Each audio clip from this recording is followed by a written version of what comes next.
know whether to call you Deputy Secretary or Ambassador Sullivan. It is a true delight to have you here. At the Council, we've had the privilege of hosting people from all levels of the administration. For people who might not realize, the Deputy Secretary means the number 2 person in the entire State Department. So your first Deputy Secretary under Secretary Tillerson, and then the number 2 for Secretary Pompeo. I would also say you're probably one of the only people I know who took a relative demotion. For most people, ambassador to Russia would be the pinnacle, the highlight of their life. But for you, it's a relative demotion to go from number 2 in the State Department to another, thrown into another fire of a different sort. Can you just tell us why it was you felt a calling to go and be the U.S. ambassador in Moscow? Even things were difficult before then, and maybe what you're thinking you could maybe accomplish, and then maybe we'll get to the war itself or the full-scale invasion later, but what it was like once you got on the ground there. Sure. Well, thanks, Ronan, and it's so good to be here with you tonight, everyone. I'm grateful for the World Affairs Council for hosting me. It's good to be back in Houston. Yeah, I was the Deputy Secretary of State, and the Department of State is the most senior cabinet department. It created first. The Secretary of State is the most senior member of the cabinet, and so as the number 2 official as Deputy Secretary of State, by virtue of my office, I had pretty substantial authority. And it first dawned on me that I did when I would go to meetings, say at the White House, and would be sitting around a table. And for those of you who are old enough to remember the old E.F. Hutton commercials, yes. When E.F. Hutton talks, people listen. And I'd have an idea and I'd raise my hand and I'd say something like, well, Secretary Tillerson, and I noticed everyone would go, for me. Well, the old adage goes in the military, salute the office, not the person. It was the office I held. And it's rare for anyone to leave that post as Deputy Secretary and go be ambassador somewhere. Because in the State Department hierarchy, I went from being the number 2 official to pretty far down in the bureaucracy. As ambassador, I reported to an assistant secretary, who in turn reported to an undersecretary, who reported to the deputy secretary, my former job, and the Secretary of State. What I knew, however, is that government bureaucracies are run by humans. People knew I had been, after 3 years, the deputy secretary. I really reported to the Secretary of State, first for Secretary Pompeo in the Trump administration, and then to Secretary Blinken in the Biden administration. Secretary Blinken, I had succeeded him as Deputy Secretary. I explain in the book, I won't go into great detail now, why I wanted to leave. After 3 years as Deputy Secretary of State, I was pretty burned out. But I felt guilty leaving my colleagues, leaving the field, so to speak, when there was still so much trouble in the world, and I still had the opportunity to contribute. And John Huntsman, our then ambassador to Moscow, came back to Washington in June of 2019 to tell Secretary Pompeo and the president that he was going to leave his post in Moscow to run for governor again in Utah. And again, another common Washington phenomenon, I was put in charge of finding who our next ambassador to Moscow would be. And I thought, there's this fellow Sullivan who's not bad. Maybe we should consider him. And this gets to really what I hope I'll be able to talk about a little bit tonight, about the fact that I am and remain a Russophile. I have an enormous respect and affection for the country, the people, its history, its culture, and have since I was a fairly young child. I'm not a Russia expert. I'm not a Russian historian. I have a law degree. I'm a lawyer by training. I've served in a number of government jobs. But deep down, I've always been fascinated by Russia, and before it, the Soviet Union. And as proof, I offer the following. My first trip outside of the Northeast United States was to the former Soviet Union. I dragged my wife, Grace, and we went for almost 6 weeks. We went to Leningrad, Moscow, Kiev, and Yalta. It was Kiev then, not Kyiv, the Ukrainian pronunciation. And I didn't really, what I focused on was that I was going to the Soviet Union. It didn't occur to me that I was going to 2 cities in Ukraine, Kiev and Yalta, and 2 cities in Russia, Moscow and what was then Leningrad. So the opportunity arose with Ambassador Huntsman's announcement, and I took it. I went to see Secretary Pompeo, who spoke to the president, and one thing led to another, and I was nominated to be ambassador, confirmed, and went to Moscow, confirmed in December of 2019. A footnote to the story, I talk about it in the book. Both President Trump and President Biden thought I had to be out of my mind to want to go to be ambassador in Moscow. President Trump, in August, he had already decided that he would approve my nomination to be ambassador.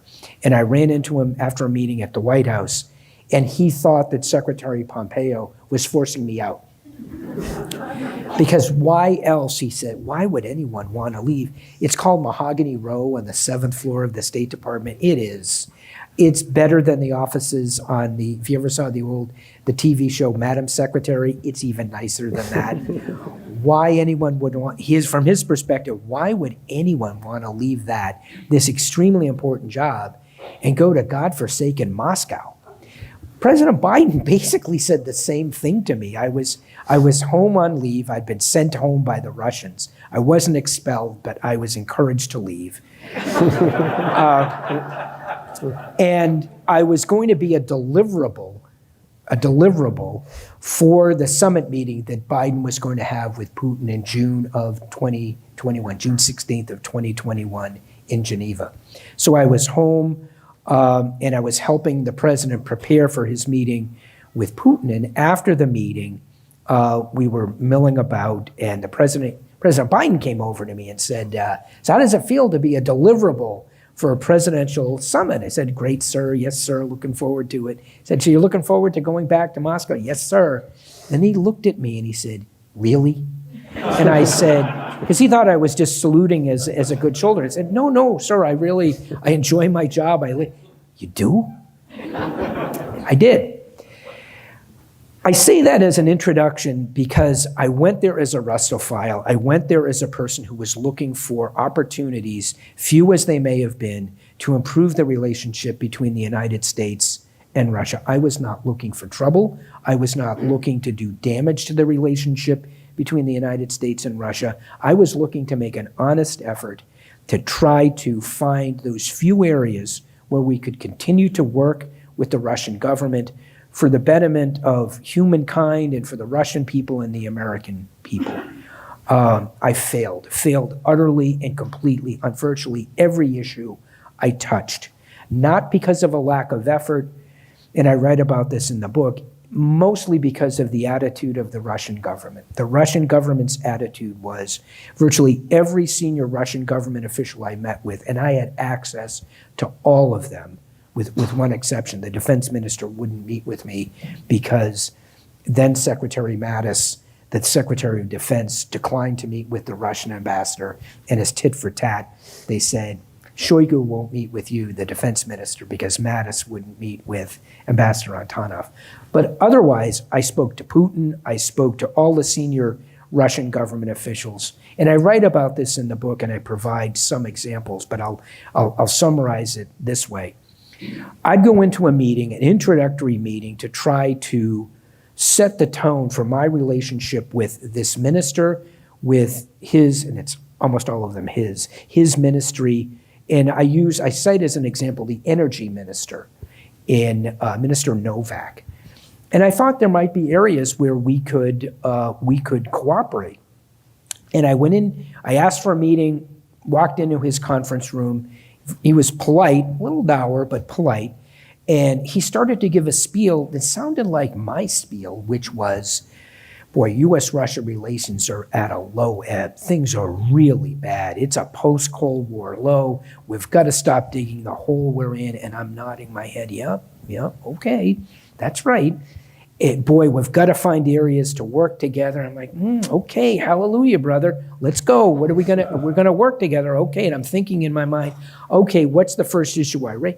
And he gets to his summation, and he says, this awful state of affairs is entirely the fault of the United States. So I'm curious, Mr. Ambassador, what you plan to do about it.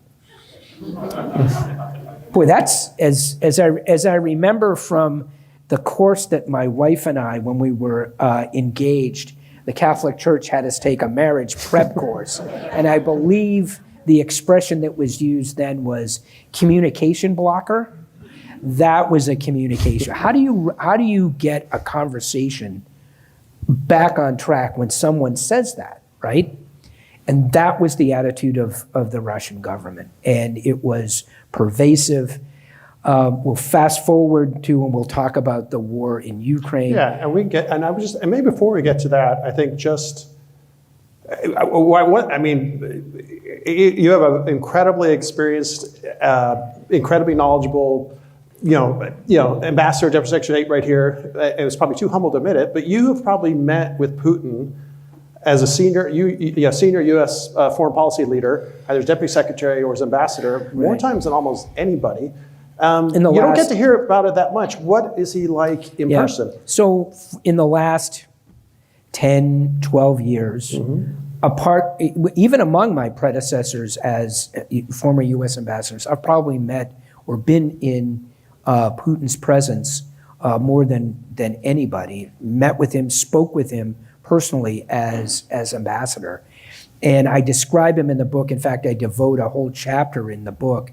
And the title of the chapter is The Chekist. And Putin is very much a product of the KGB. You can't understand Putin if you don't understand that he is a product of the KGB, of that culture. And it's more than just being, when I think of analogies in the United States, once a Marine, always a Marine. I saw this, a person I consider my mentor, the person who brought me into the Trump administration, Secretary Mattis, who's venerated by his fellow Marines. It makes even that type of camaraderie pale in comparison, with all due respect to my Marines in the audience. This is the calling of the Chekist is something that goes back hundreds of years into Russian history. And pardon the digression, but I lay this out in the book, but you really have to understand it to understand Putin. He is a KGB man. He has famously said, there is no such thing as a former KGB man. And the KGB traces its lineage back to Ivan the Terrible and the Oprichniki, who were, in effect, secret police hundreds of years ago, whose only mission was to protect the Tsar and to do what he wanted. They weren't bound by law, by morals, by God. They owed their allegiance only to the Tsar, to Ivan the Terrible. They famously wore black leather tunics, and they rode on horses, and they had wolf's heads, severed wolf's heads attached to their saddles. That was their calling card. Fast forward to the Russian Revolution. The Cheka, which was the predecessor to the KGB and now the FSB and SVR, the Cheka were the secret police created at the start of the revolution by Lenin and Felix Dzerzhinsky, a Pole by birth, Polish noble by birth, Polish Catholic by birth, founded the Cheka, which is an acronym for this Committee for State Security. They based the Cheka on the Oprichniki. They famously wore black leather coats. They weren't bound by law. They weren't bound by morals, by God.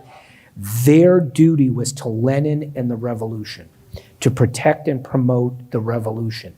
That is what has been shot through from December 1917, when the Cheka was formed, through its various permutations, NKVD, KGB, FSB.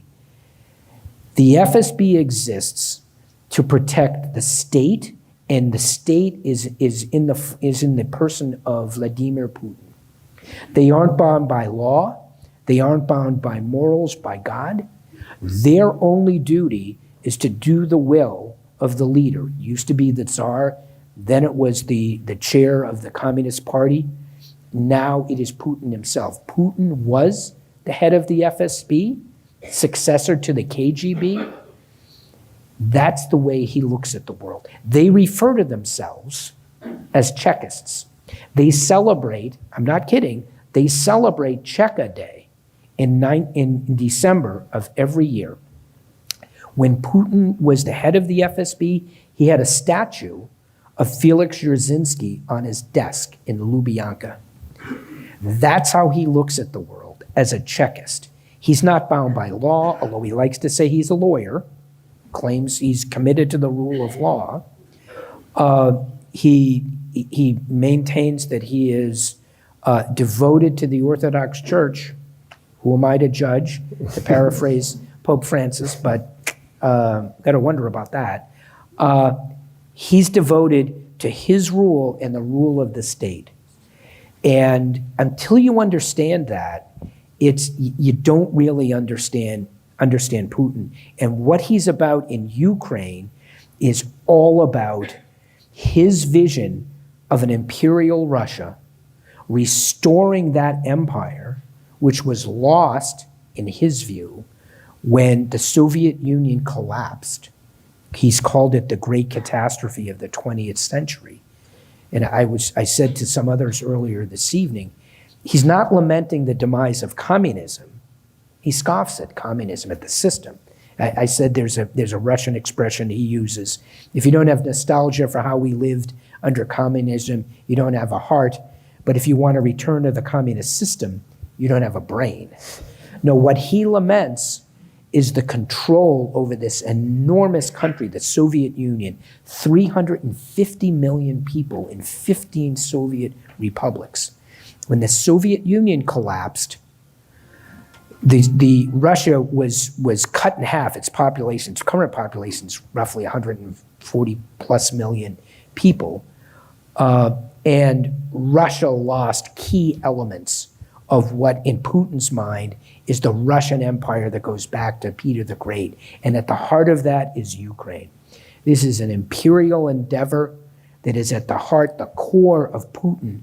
The Chekist, he traced his lineage, his personal lineage as the Russian leader, the leader of the Russians, back to Ivan the Terrible. I'll conclude with this quote from Lavrov, the foreign minister.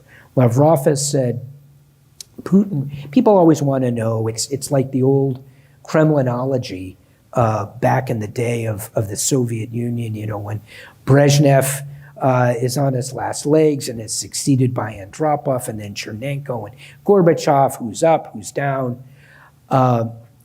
Lavrov says that Putin listens to three people, and everyone wants to know who's in his inner circle. And Lavrov answers that question and says, it's easy. Ivan the Terrible, Peter the Great, and Catherine the Great. And that's the way he looks at the world.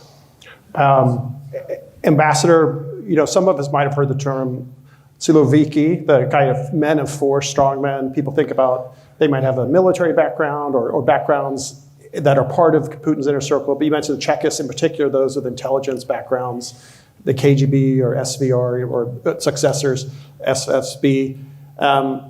You mentioned the relevance to that long legacy to today, the idea that doing anything to maintain power, having no allegiance to any sort of sense of the truth, being willing to crush any and all opposition within the country. But maybe for Americans, what's important is the need to have a foreign boogeyman.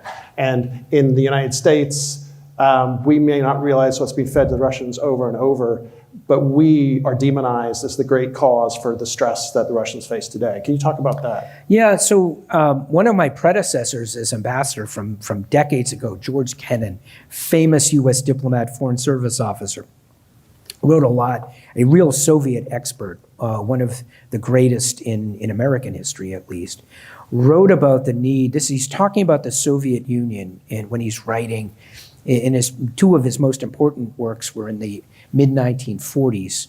He had been the deputy chief of mission at Embassy Moscow during the Second World War, and then he was appointed by Truman in 1952 to be ambassador of the Soviet Union. He was P&G'd in just a matter of months by Stalin. But he writes in 1946-47 about how the Soviet leadership needs a foreign enemy to justify their control of the Soviet peoples. He was quick to acknowledge, as he has to, that Russia, of course, is the Russian people, particularly those in European Russia around Moscow and St. Petersburg or Leningrad, have been exposed to predators both from the East and from the West. Of course, most recently, the French, Napoleon invading Russia in 1812 in Operation Barbarossa in June of 41. So there's good reason for that fear. But the Russians, the Soviet leadership, and he would use in his writings, he would use interchangeably Russians and Soviets. Because from his perspective, and I think this is the way to view it, yes, the Soviet Union was this colossus, this communist empire, but at its heart, it was governed by Russians from Moscow. And that's what Putin laments, that control from what they call the center from Moscow. To maintain that control and to regather those lands that were lost when the Soviet Union collapsed, he's got to have a boogeyman in the West, and that's now the United States. And it's interesting the extent to which, and I'm talking about, this goes back long before Russia was on the verge of invading Ukraine in 2021-22. When I first get confirmed as ambassador in 2019, I had to get used to the different way the Russians talk about the United States and NATO and our NATO allies. They call us the United States and its vassals. And I would say to Russian friends, I'm pretty sure Charles de Gaulle would be rolling over in his grave if he thought that France was a vassal of the United States. I didn't go on to say that the last time I heard somebody use the word vassal was when Jethro on the Beverly Hillbillies wanted to be a member of King Arthur's court, and he asked Uncle Jed to get him some vassals. What the heck are you talking about? But that's the way they view the world. They obsess. Russians obsess about the United States. The average Russian, and I'm not talking about just highly educated people in Moscow and St. Petersburg. The average Russian knows so much more about the United States than highly educated Americans in big cities like Houston, Chicago, New York know about Russia. We lead the news every night, what's going on in the United States. The average Russian, I just saw some recent statistics, some polling. You have to take polling in Russia with a boulder of salt. I don't know how you poll people in a society like that, but there are some polls, it's worthwhile to see them. And they asked Russians how much they knew about the current election in the United States, ongoing campaign. 55% of Russians said they follow the elections in the United States very closely. I'd be surprised if 15% of people in the United States followed our own elections closely. So they obsess about us. There is real grievance about the loss in the Cold War. And this was after the war in Ukraine started, a Russian who was an intellectual with a think tank in Moscow, with whom I could have a conversation, but he was definitely supported Putin and the regime. And he said, all along, you Americans have never understood how it devastated us, that we lost the Cold War, particularly for a person like Putin, for someone of his heritage as a Chekist, whose father had been grievously wounded during the siege of Leningrad, whose brother, older brother, died of diphtheria during the siege. These proud Russians who have this great tradition of their belief in the Red Army's victory in the Great Patriotic War, to think that they lost the Cold War to the United States, it is unthinkable for them. And that is not just among Chekists, that's among average Russians. Imagine the shame many of us felt when we withdrew from Afghanistan, right, in the summer of 2021. Shameful, embarrassing, tragic. The Russians the Soviets went through a similar thing with their withdrawal from Afghanistan, right, in the late 80s, although they were careful to point out and needle me when I was ambassador to say, at least we egressed from the country with an armored column that went back over a bridge into Tajikistan. We didn't have people falling out of wheel wells in C-17s trying to take off from Kabul. But I digress. The grievance that they feel, and it's directed at us. So, and it's what allows Putin to make the claim that we, the United States, started the war in Ukraine. You'll be surprised to learn that. We started a war intentionally against Russia in Ukraine to fight against Russians to the last drop of Ukrainian blood. Putin believes that, Russians believe that. That would be news to most Americans, and it is not true, but we're the boogeyman that they need, that he needs. And we'll turn to the full-scale invasion. The war, started in 2014, annexation of Crimea, fomenting a civil war in Donbass. And obviously there's some things you probably aren't privy to say, but can you discuss those days and weeks and months before February 24th, Sure. before the full-state invasion, what you were doing, trying to negotiate, trying to say to your Russian counterparts, we know what you're doing, we know this is real, we know these are not military exercises. How do we pull this back from the brink? And maybe discuss kind of what that was like, why it didn't work, and then maybe as ambassador, what was like late, early that morning when the invasion actually started, and you're like, oh my God, this is the largest war in Europe has just begun since World War II. Yeah, well, I'll take the last part of the question first.